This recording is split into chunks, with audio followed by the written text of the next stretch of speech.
magie, c'est bientôt Noël. Dans cette nouvelle vidéo, je voulais tout simplement exposer avec vous quelques différences que j'ai remarquées entre les filles et les garçons. C'est parti!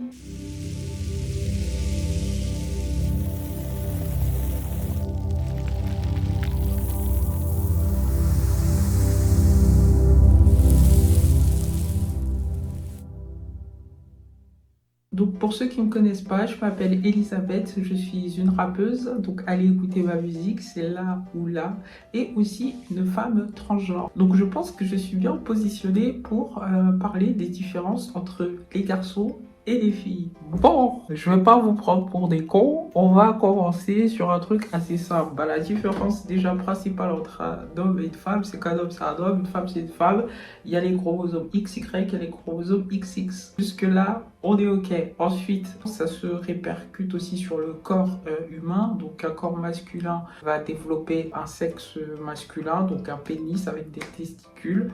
Et un corps féminin va développer des attributs féminins, donc notamment les seins et l'appareil génital féminin. La femme, elle va avoir en elle, avec ses chromosomes et ses hormones, elle va avoir en elle tout un appareil reproducteur, donc avec les ovules qui vont lui permettre d'être fécondée, donc de porter un enfant pendant 9 mois.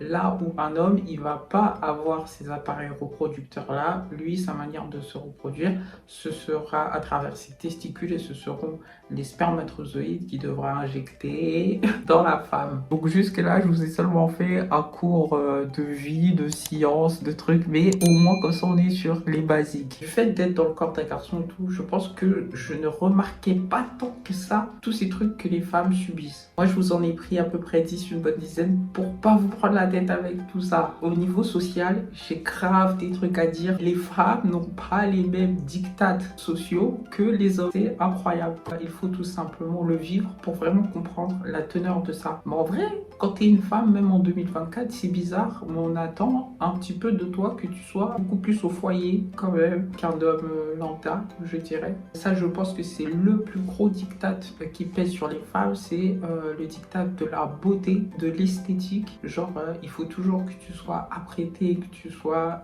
belle et tout. Tu vois, il faut toujours que tu sois le plus proche de ton 31 possible. Et genre, carrément, une femme, on lui fait des reproches lorsqu'elle n'est pas apprêtée.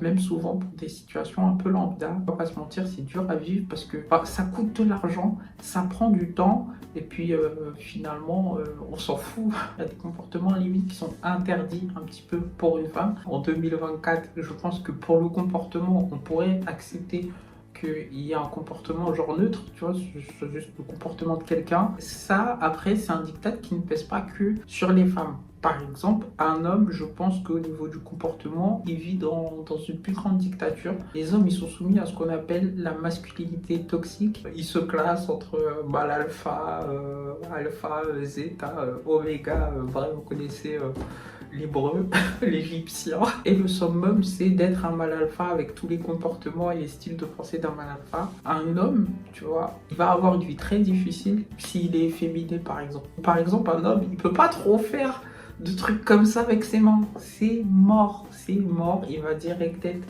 déclassé dans la hiérarchie pyramidale égyptienne, hébraïque. Lorsqu'on est une femme, on nous impose des catégories et on nous dit ok, ça c'est pas un truc de femme, ça c'est pas pour les femmes. Au niveau vestimentaire, c'est pareil. Peu importe comment tu sors habillé dehors, tu te prends une réflexion, des commentaires par des gens que tu connais, par des gens que tu connais pas. Donc ça peut aller jusqu'à des commentaires très sombres, très insultants et très méchants. Et ça peut être des commentaires aussi super gentils. Nous, les femmes, on est un peu moins libres de s'habiller pour nous que de s'habiller pour la personne qui va nous regarder en face. Sachant que chaque personne a son regard sur les choses. Dans le show business, je me prends encore aujourd'hui cette réflexion.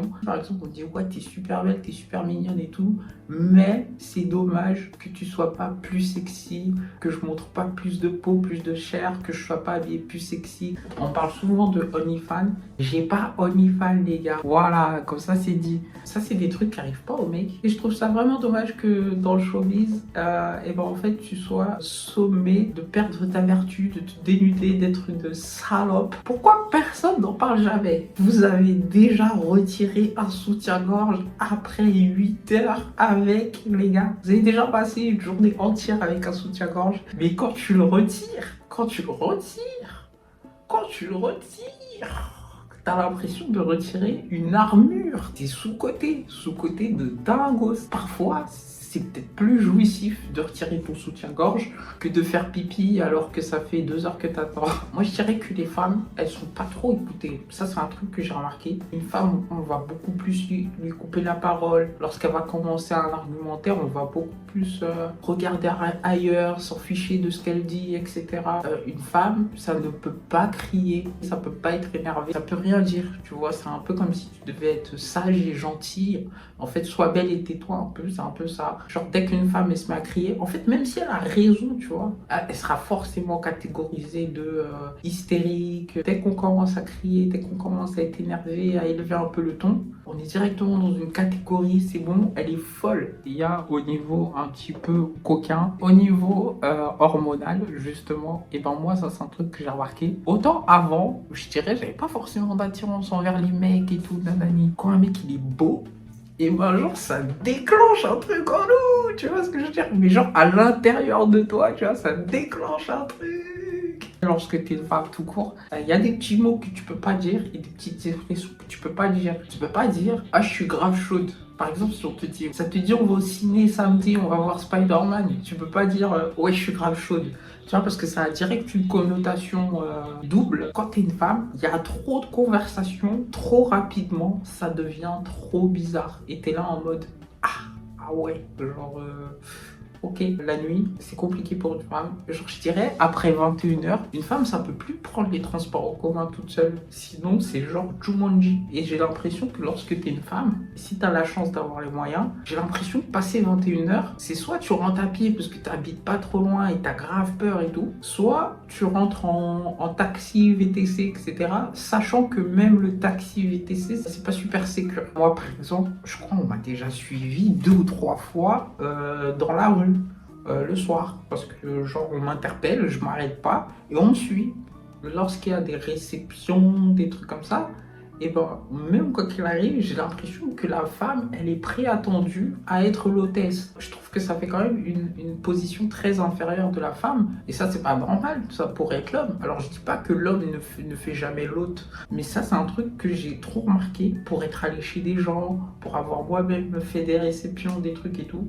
Genre, on est vraiment préattendu que tu sois l'hôtesse. Je pense que ça, on n'en parle pas assez. Je me rendais pas compte de ça aussi avant, lorsque j'étais un homme. Mais les insultes misogynes, et ben t'en reçois beaucoup. Et ce que je veux dire, par exemple, tu vois, quand t'es un homme, tu peux faire une petite blagounette. Genre, il se passe un truc sur la route, une voiture elle bouge un peu, tu dis ah, je suis sûr c'est encore une femme au volant. Les femmes savent pas conduire. Quand t'es un homme, peut-être ça peut te faire rire et tout, mais quand t'es une femme, c'est grave vexant, tu vois. Il y a plein de trucs comme ça, des insultes misogynes, des blagues misogynes, des réflexions misogynes. C'est incroyable comment avant je me rendais pas compte de ça.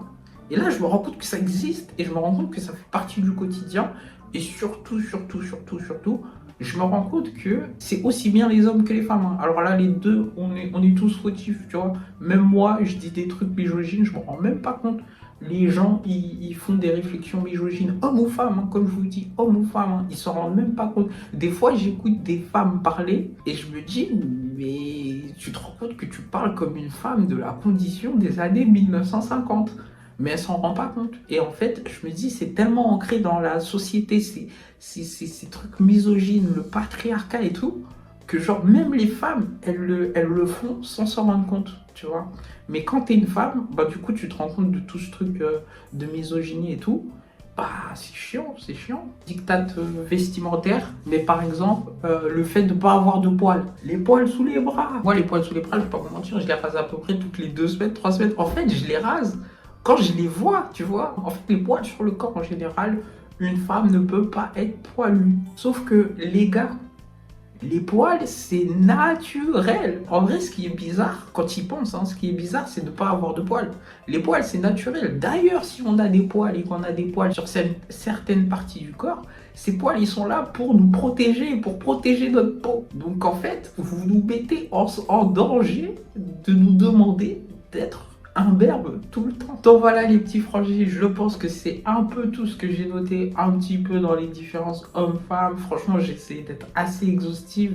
Après, en vrai, j'ai une liste assez longue, mais après, il y a des trucs qui sont pas forcément super intéressants et la vidéo elle est trop longue. Donc voilà, en tout cas j'espère que cette vidéo elle vous a plu. Si vous avez vous aussi des différences que vous notez entre les hommes et les femmes, et ben n'hésitez pas à le dire en commentaire. Franchement ce serait sympa. Et puis voilà, on se retrouve dans la prochaine vidéo. Et que vous soyez un homme, que vous soyez une femme, sachez qu'on est différents, mais on est tous ensemble parce qu'on est tous des êtres humains. Voilà les frangins, je vous fais des bisous. C'est bientôt Noël. Ah.